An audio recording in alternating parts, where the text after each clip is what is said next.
Então, vamos iniciar falando sobre direitos humanos e inclusão. O meu nome é Elisete, eu sou professora de Libras no Instituto Federal de São João da Boa Vista. Eu tenho formação em psicopedagogia, educação especial, Libras e psicologia educacional. E vamos conversar hoje um pouquinho sobre direitos humanos e inclusão. Para iniciarmos, vamos pensar um pouco sobre a palavra ética. Eu me reporto a vocês com a seguinte questão e gostaria que vocês respondessem para mim aqui no chat. O que é ética para você? O que é ética?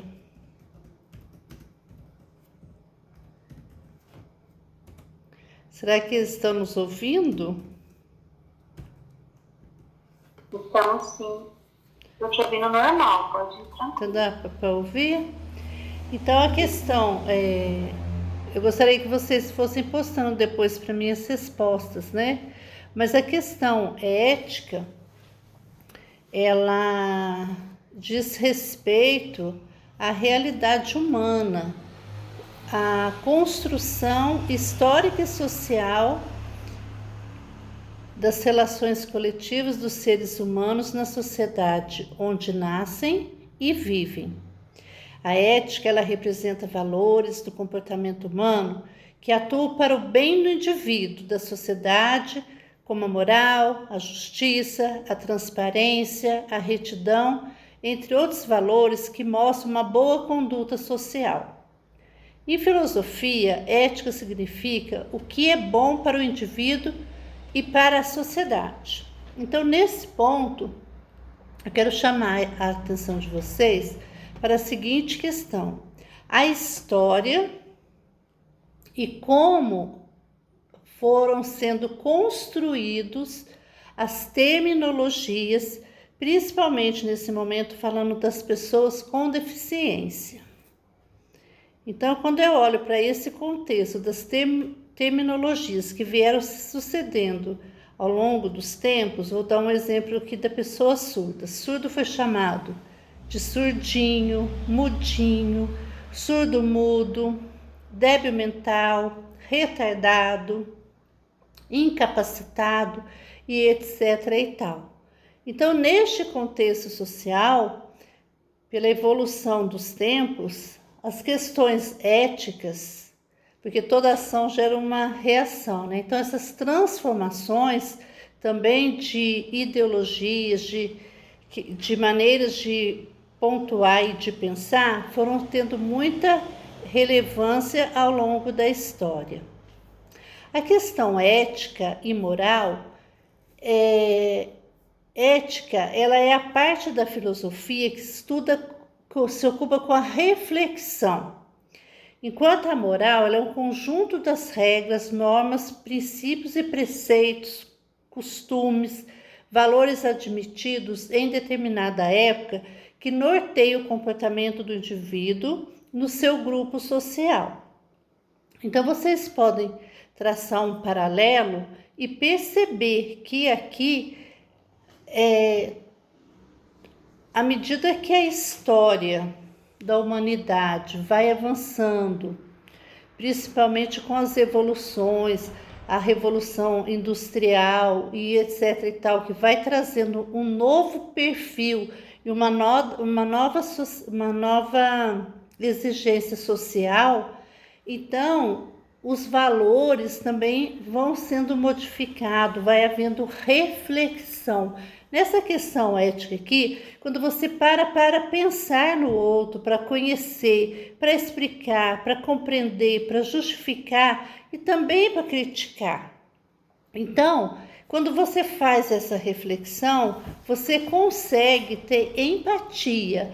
E são esses posicionamentos de pessoas, de estudiosos, de filósofos, né, que vieram se sucedendo ao longo dos tempos e trazendo mudanças, transformações no seio social. A ética, ela é teórica, ela é filosófica, ela é uma ciência do comportamento moral. E a moral, ela já é normativa, que são normas, são regras para que se viva em sociedade. Os direitos humanos são defendidos na Constituição Federal, no artigo 5º, onde diz: somos todos iguais perante a lei. Direitos humanos é direito de ser diferente, mas igualmente respeitado.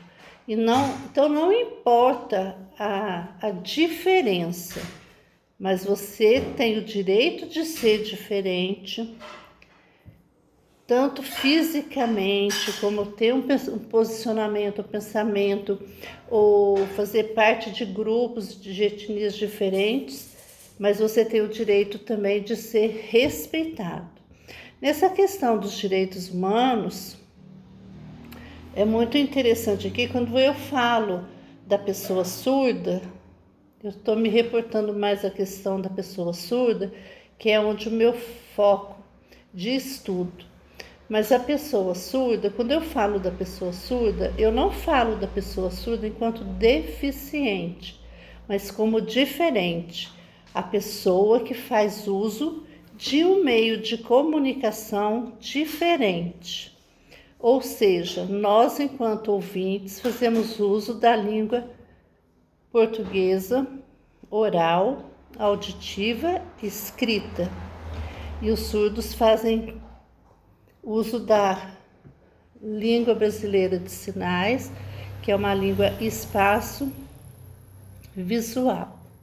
Esse paradigma da inclusão humana na história, ela surgiu de acordo com essa evolução dos tempos, a necessidade de repensar, de justificar, de ressignificar valores e preconceitos e até mesmo estigmas que foram marcados ao longo do tempo. Então ela surgiu de 4 eixos. A emergência da psicanálise, onde antigamente, quando você faz uma leitura do passado, você vai ver que as pessoas, principalmente com deficiência, eram colocadas em manicômios.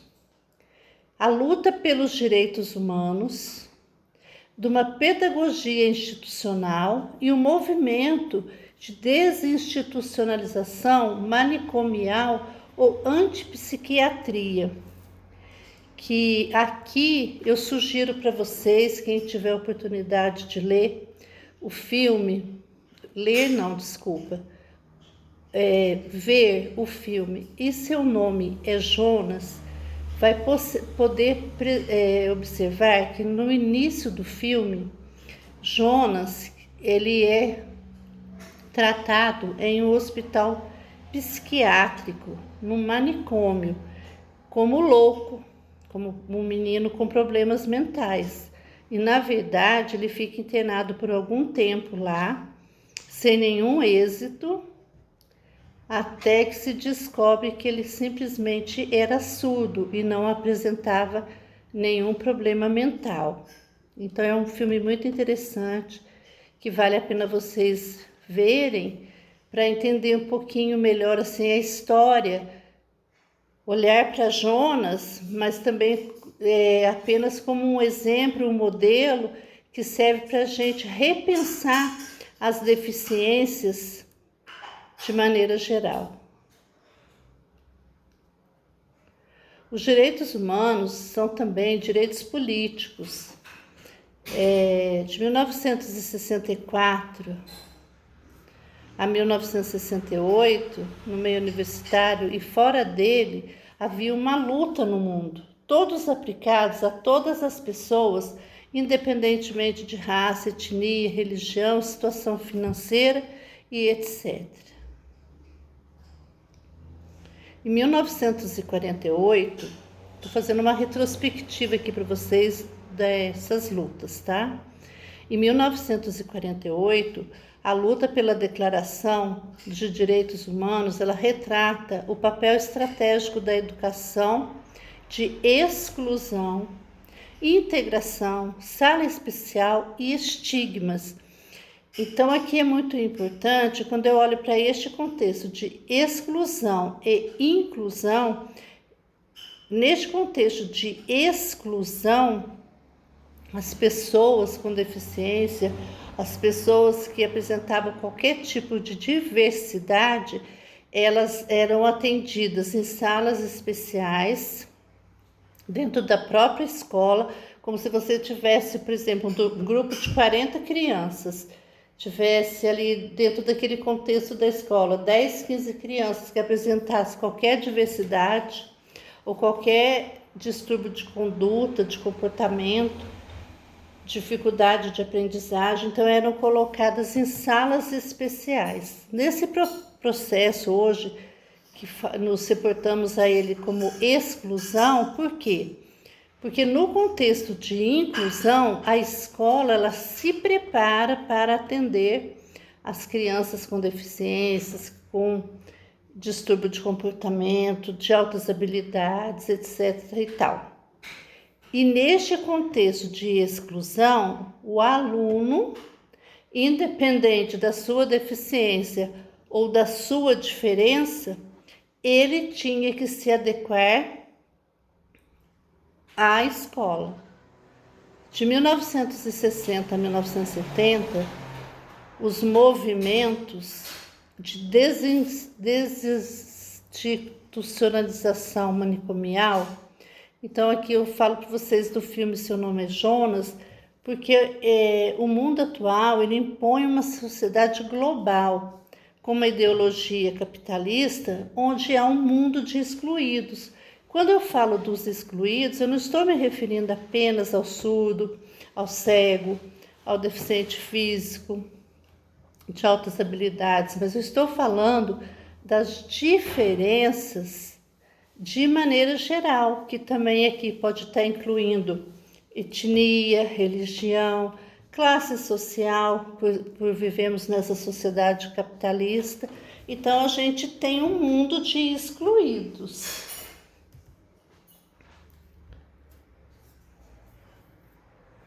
O preconceito, ele existe dentro de nós. Todos nós somos preconceituosos. Todos nós temos os nossos estereótipos. Ética, somente a dimensão ética é a única saída para as utopias de um mundo mais humanizador. Ser diferente não é um problema. O problema é ser tratado diferente.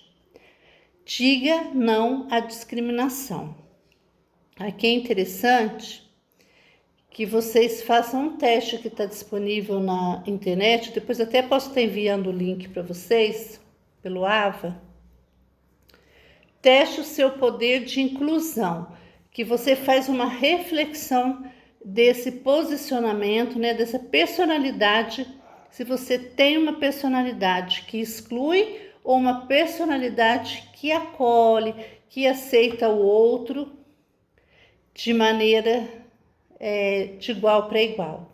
Então, depois até posso estar enviando o link para vocês fazerem esse teste, que ele é muito interessante. Então, ser diferente não é o problema.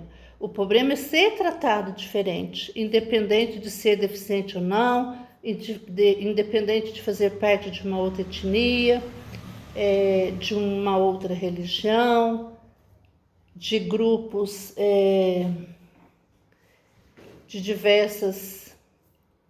com diversas características, que traz tanta diversidade hoje para o mundo atual.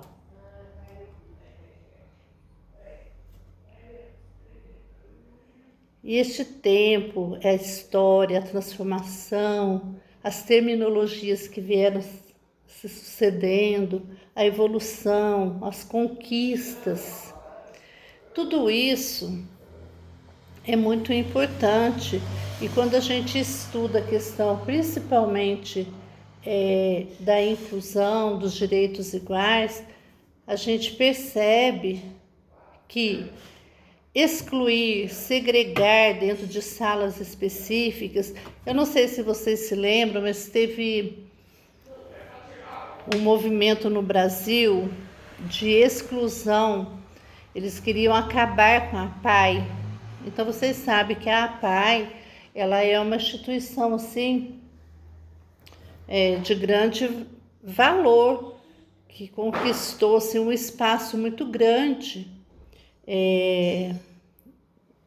de maneira geral, assim, tanto no Brasil quanto no exterior, e que faz assim, um excelente trabalho, e houve essa probabilidade de acabar com a PAI para que os alunos com deficiência, com qualquer outro tipo de distúrbio, pudessem estudar no ensino regular, como uma forma de acreditar que estava rompendo para diminuir as desigualdades.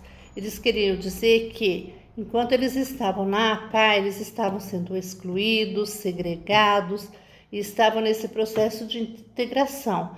Inclusive, era uma própria equipe da APAE que ia até o ensino regular fazer esse atendimento nas salas especiais.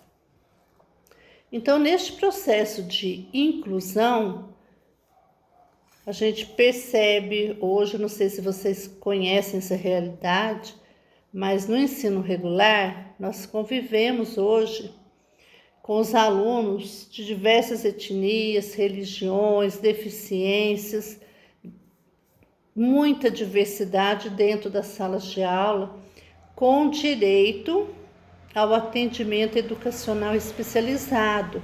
Muito comum usarmos as siglas AEE, Atendimento Educacional Especializado, para essa inclusão, onde você e a escola, quando eu falo você, eu estou me referindo ao profissional, independente de qual seja a sua área, fazem um trabalho de parceria para buscar maneiras, estratégias, também assim até algumas modificações físicas, né, na estrutura da escola ou do espaço, para poder atender as pessoas com ou sem deficiência, procurando atender a diversidade. Apostar no outro é dar vida, é criar, é recriar, é transformar. Então, a gente tem vida, trabalho, expressão, liberdade, autodeterminação, pensamento, igualdade, educação, nacionalidade, progresso, crença, saúde, paz. Então, são tantas as bandeiras levantadas neste dar vida, criar, recriar e transformar, porque o mundo é isso mesmo, essas reflexões que estão sempre sendo refletidas, gerando ações para mudanças, porque é preciso recontextualizar para se conquistar êxitos. Com relação à legislação, nós temos a Lei 10.172 de 2001, que aprova o Plano Nacional de Educação, que estabelece 27 metas. Para pessoas com deficiência, a inclusão é o que eu acabei de falar para vocês. A escola, ela se prepara para receber as crianças, o adulto, o adolescente, etc.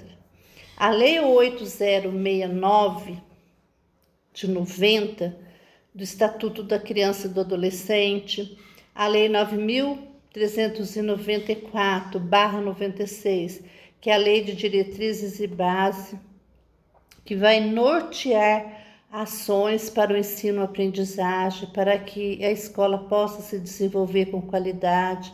O Decreto 3.298/99, que consolida formas de proteção à pessoa com deficiência. Muito comum ouvirmos essa sigla, PCD. PCD, pessoa com deficiência. Também vocês já devem ter ouvido portador de deficiência, né? Portador de deficiência é um tema assim que já vem sendo muito debatido e há muitas militâncias que procuram excluir pessoa portadora de deficiência do nosso contexto. a Declaração Mundial de Educação para Todos, de 1990, e a Declaração de Salamanca, de 1994. O Decreto 3.298, de 99, com a política de integração da pessoa portadora de deficiência. Então, é comum que na literatura você encontre pessoa portadora de deficiência. Essa pessoa portadora de deficiência, fazendo menção à pessoa com deficiência, há um movimento brasileiro que se chama Nada sobre Nós, Sem Nós. Ou seja, nesse contexto de diversidade, de deficiências, as pessoas lutam para estar inseridas, participando, respondendo questões que são pertinentes a ela. Porque, por exemplo, não adianta nada eu ir ali na praça, numa cadeira de roda, para me poder fazer um teste se as rampas estão boa, com qualidade ou não, porque apenas a pessoa que faz uso no dia a dia pode dar essa resposta com precisão. Então, eles lutam por esse direito de nada sobre nós sem nós. Temos a Lei 10.098 de 2000, que é a de promoção da acessibilidade, e essa promoção da acessibilidade em vários contextos. Nessa promoção de acessibilidade, então, que é acessibilidade à comunicação, acessibilidade ao espaço físico, acessibilidade a tudo num desenho universal. A Lei 10.436, de 24/4/2002, que reconhece a língua brasileira de sinais como língua de fato no Brasil. O Decreto 5626, de 22/12/2005, que norteia ações para que a língua brasileira de sinais seja difundida, para que a pessoa surda seja reconhecida como instrutora daquilo que lhes é pertinente, que é o uso e ensino da Libras, e etc. Tem um link aqui muito interessante que eu não vou conseguir abrir agora. Depois eu vou colocar no AVA para vocês, no Moodle, que é um teatro de sombra que vai trazer para vocês um pouco da história, da educação de surdo, um pouco da maneira como a sociedade, desde a antiguidade, via as pessoas surdas e como eles eram tratados. Então, desde a antiguidade, bem no início, na Grécia Antiga, quando nascia surdo com alguma deficiência, eles eram mortos. E neste teatro de sombra, que eu trouxe o link para vocês vão ver com esse olhar de empatia, assistir, e depois gostaria que vocês até dessem um feedback a respeito dessa história da pessoa surda. Aqui faz uma menção à surdez, à língua de sinais, etc. Mas eu gostaria que vocês olhassem e colocassem ali neste contexto outras pessoas, o cego, o deficiente e outros aqui que façam parte do contexto de vocês.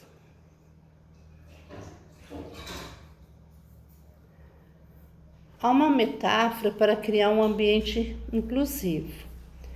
De acordo com Winnicott, 1993, pode ser comparado ao desejo da mulher à maternidade, que idealiza o bebê e, ao engravidar, começa a preparar o ninho para o futuro bebê.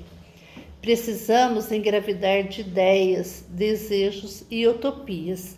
Eu achei muito interessante essa metáfora, essa comparação de Winnicott. Por quê? Porque eu sou mãe de um garoto especial e quando a gente engravida, em momento nenhum da gravidez, você pensa que pode vir a ter um filho especial. E depois que você o tem, você tem que romper com aquela gestação que não veio com o resultado que você almejava, para poder lidar com uma outra realidade. E isso em psicologia se chama luto. Então é muito interessante quando eu me coloquei aqui nessa questão. Então, no luto, eu precisei engravidar e dar à luz a novas ideias, a novos desejos, novas utopias para aquela criança que era a minha nova realidade. O relato de experiência que eu quero trazer para vocês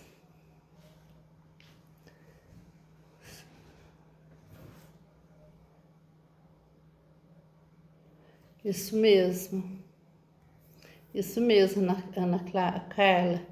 Várias fontes trazem como um regresso para a educação, que eu também acredito que seja.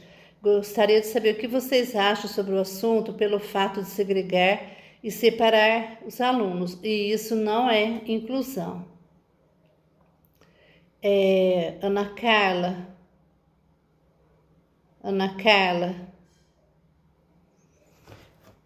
infelizmente, mesmo hoje, quando falamos de inclusão, mesmo com tantas políticas públicas a favor do AE, do atendimento educacional especializado, de ver as necessidades reais de cada um para poder oferecer o atendimento educacional especializado, no caso do surdo, o intérprete de Libras, no caso do cego, o braille e outras meios de tecnologia que são reais e possíveis para oferecer um ensino de qualidade, ainda caminhamos timidamente. Infelizmente, principalmente no interior do Brasil, ainda vivemos um processo de segregação. E separar os alunos era no passado. Hoje eles estão dentro da sala de aula com o atendimento educacional especializado que lhes é oferecido, mas ainda vivemos muito a segregação, muito estigmas e etc. Infelizmente. Eu vou contar para vocês alguns relatos de experiência de que eu vivi quando eu fui trabalhar com as crianças surdas. Então, primeiro, quando eu fui trabalhar com as crianças surdas, que eu passei no concurso e fui trabalhar, a diretora me recepcionou dizendo que trabalhar com crianças surdas era muito fácil, mas muito fácil mesmo. Vai ver, você vai tirar de letra. Eu falei, meu Deus. Quando eu vi aquelas crianças pequenas, 4, 5, 8, 12 de idade, conversando em língua de sinais, eu falei, meu Deus, o que eu estou fazendo aqui? E assim, eu não achei nada fácil, não tinha até o momento nenhum contato com pessoas surdas. E aí eu quis aprender, eu quis estudar, e graças a Deus estudei, aprendi, viajei, corri atrás para poder ajudar essa minoria e contribuir no ensino-aprendizagem destes. E eu me lembro, coloquei aqui para vocês como relato de experiência 1, sim, um desafio muito difícil mesmo. Jason ou Jason? Jason. Então, eu estava dando aula para os pequenininhos, entre 4 e 5 anos de idade, e eu me lembro que eu tinha dado folha para eles desenharem. E uma menininha surda, ela trouxe para mim a folha de papel dela todinha cheia de letra U. Ela escreveu as letras U de cima e embaixo da folha. Eu falei, meu Deus, o que essa menina quis dizer com tanto U? E eu tentava comunicar com ela, eu não sabia absolutamente nada de Libras. Eu tentava do meu jeito, igual acredito que toda pessoa faça no início. Por fim, eu falei, não, vai ter jeito não. Peguei, dei o giz para ela e pedi para ela ir no quadro. assim, pedi não, né? Mostrei para ela aí no quadro. E ela muito inteligente, porque essas crianças são muito inteligentes, né? Ela foi lá no quadro e desenhou o pai, a mãe, ela, a irmã passeando na praça. Falei, meu Deus. Então, olha para vocês ver como que é a questão da comunicação, ela é frustrante, porque ela tem assim, ó, até a Fabiana falou a respeito disso, perguntou para vocês qual que é a pior deficiência quando você olha para a questão do ensino-aprendizagem.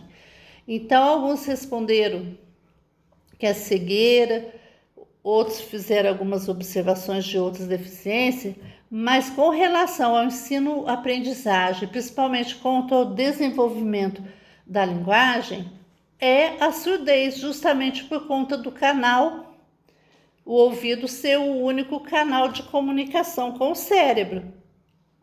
E Vygotsky, ele faz essa reconstrução, né? Porque Descartes, ele veio por muitos anos, por longas décadas, né? O pensamento dele persistiu, ele dizendo que se não falava, também não pensava. Então, quando você olha para a história, você fala assim, ó, mas o surdo não fala, então ele também não pensa.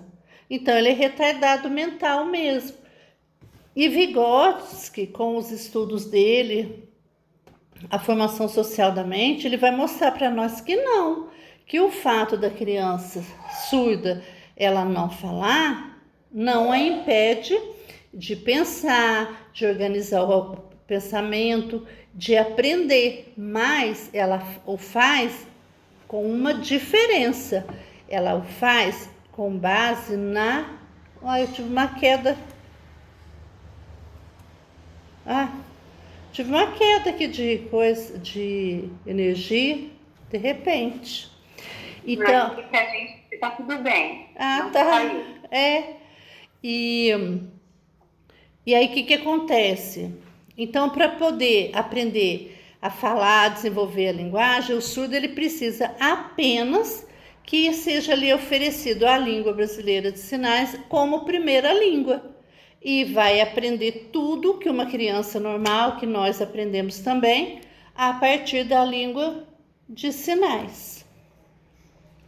Um segundo exemplo que eu quero dar para vocês, de um relato de experiência, é o Pai Nosso. O Pai Nosso já há estudos, inclusive de mestrado e doutorado, quando eu falo assim, palavra, sinal, palavra, sinal. Então eu falo assim, ó, Pai nosso que estás no céu, santificado seja o vosso reino. Então, o que o surdo queria? Ele queria que eu desse para ele, para cada palavrinha que estava escrita lá na oração do Pai Nosso, um sinal.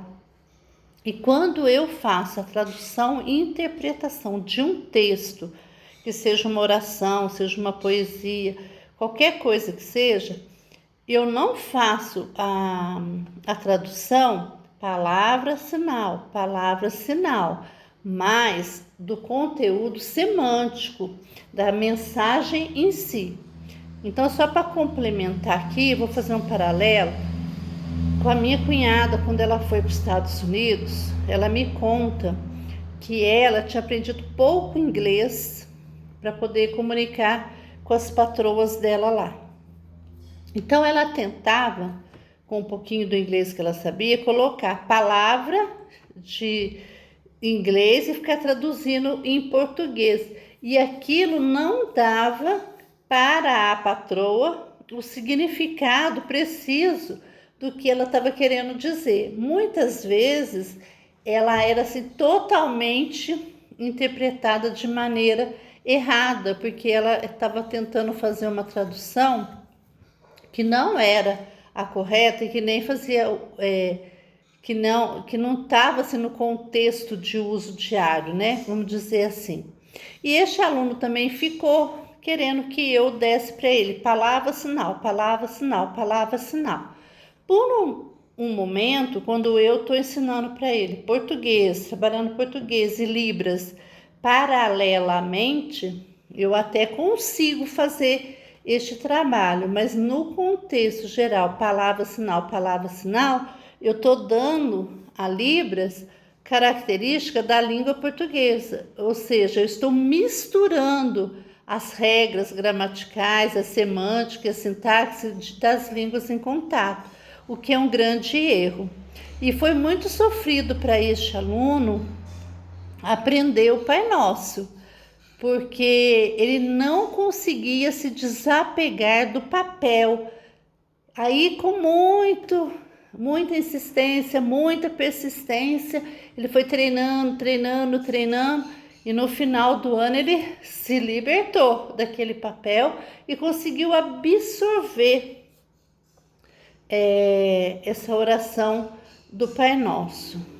Então, assim, peraí só um pouquinho, desculpa. Então, é muito interessante isso. Eu não sei se vocês já estudaram Libras. Teve um caso aqui, a Vitória está falando, de uma menina na minha sala do ensino médio, que todo mundo achava que ela tinha déficit de atenção, os professores e todo mundo tinha certeza disso. Ela tinha muitas dificuldades para entender as matérias e tudo mais. Ela entrou na faculdade e tudo, mas só agora descobriu que ela não tinha déficit de atenção, mas sim que ela tinha dificuldade para escutar. Ela tinha um grau alto de surdez, mas escutava um pouco. Ela fazia psicólogo e tomava remédio para déficit, mas o problema dela não era nada disso. Olha para você ver, Vitória, como que demora, né? O diagnóstico, principalmente no Brasil, o diagnóstico às vezes ele é muito tardio.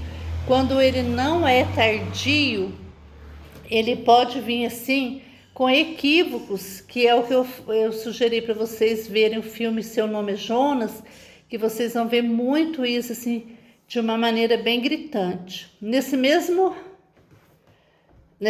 linha de pensamento da Vitória, vou contar para vocês rapidamente, até não coloquei aqui, mas me veio agora, de uma menina surda que ela foi confundida como louca. Eles estavam dando muito medicamento para ela, porque ela era confundida como louca, porque ela jogava tudo, ela ficava nervosa, ela ficava irritada, nossa, ela ficou doida dentro da casa. Agrediu o pai, a mãe, etc. Ela não é do município e me ligaram pedindo para mim conversar com ela. Eu falei, tudo bem, eu vou. Quando eu cheguei lá, gente, ela simplesmente falou assim, eu não aguento mais de dor de estômago. Eu falei, meu Deus, ela falou que aquilo queimava. Aí eu fui conversar com os pais dela, aconselhar que eles levassem ela no gastro. Levaram, ela fez uma endoscopia e ela estava mesmo com uma úlcera que foi tratada e todo o nervosismo dela acabou. E todos aqueles calmantes, aqueles remédios que ela estava tomando também foram excluídos da vida dela. Então, olha para vocês verem também a importância dessa questão da comunicação. E aí, a gente tem uma outra questão do tradutor e intérprete de Libras de língua de sinais e o professor, que é a relação. Não é porque o tradutor e intérprete de língua de sinais ele está dentro da sala de aula, num contexto de inclusão, onde se acredita que o atendimento educacional especializado, no caso do aluno surdo, o tradutor e intérprete de língua de sinais, vai estar dentro do contexto da sala de aula e todos os problemas do surdo com relação à questão da linguagem, da aprendizagem, já estão resolvidos? Não é verdade. Porque o tradutor e intérprete de Libras, ele é um mediador da comunicação, ou seja, ele vai transmitir do português para Libras e da Libras para o português. Mas a responsabilidade com o ensino-aprendizagem é e continuará sendo do professor. E ser surdo e suas frustrações. Então, eu poderia aqui enumerar muitos relatos de pessoas surdas com relação a essa frustração. Vou contar para vocês de um aluno surdo que chegou em mim e falou assim: por que eu sou surdo? Porque Deus me fez surdo. Gente, vocês não imaginam o tanto que é difícil para a gente nesse momento, porque eu não sou psicóloga. Então eu sinto o quanto que as pessoas surdas elas precisariam mesmo de terapias para poder se autoaceitar, de autoajuda, para se reconhecer como identidade surda. Então, assim, dentro do meu conhecimento,